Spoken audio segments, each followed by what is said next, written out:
First year college pa lamang sa kursong Communication Arts ang aspiring film director na si John Paul Benas.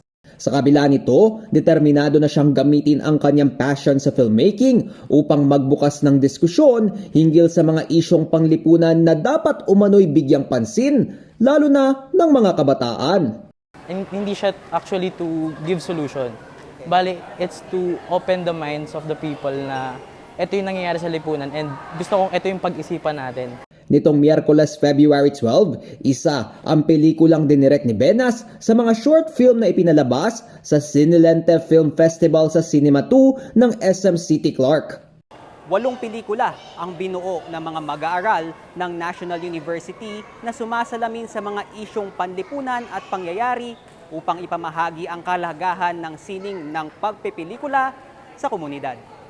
Ayon kay Benas, may malalim na konsepto ang mga social issues sa ngayon na maaaring ipaliwanag sa publiko gamit ang visual storytelling. Mga bagay na dapat na pagtatanto ng publiko, ngunit maaaring hindi na pag-uusapan sa loob ng silid-aralan. Bali, itong ang hirap mong mahalin, which is yung film ko nga, about siya sa inflation. Tungkol din siya sa magkapatid, ganun na naghanap ng comfort despite the fact na mahirap na yung buhay, parang gano'n. Sa ganitong konteksto, mahalaga rin na may suporta mula sa mga guro upang higit na mahikayat ang mga estudyante na gamitin ang sining upang maipahayag nila ang kanilang saloobin hinggil sa iba't ibang usapin. Isang bagay na ikinagagalak ni Professor John Ray Camorongan, Dean ng School of Education, Arts and Sciences ng NU Clark, dahil maagang nahuhubog ang kamalayan ng kanilang mga estudyante sa mga isyong panlipunan.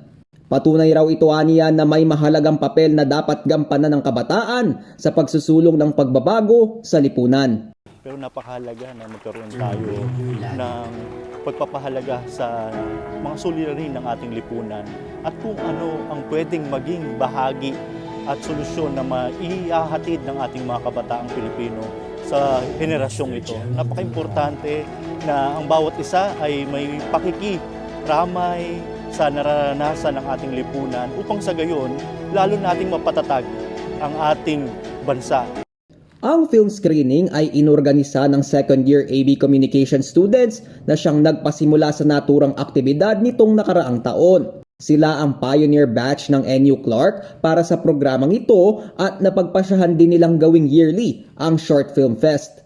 Ayon kay Rachel Lopez Maglalang, chair ng AB Communication Program, mahalagang gamitin ang filmmaking upang malinang ang kakayahan ng mga estudyante habang ginagampanan din nila ang tungkulin na magbigay kamalayan sa komunidad. With their ability on how to see kung ano yung ganap sa lipunan natin. Hindi lang for entertainment, but we also want them to expose and to be aware of what is really happening in the society.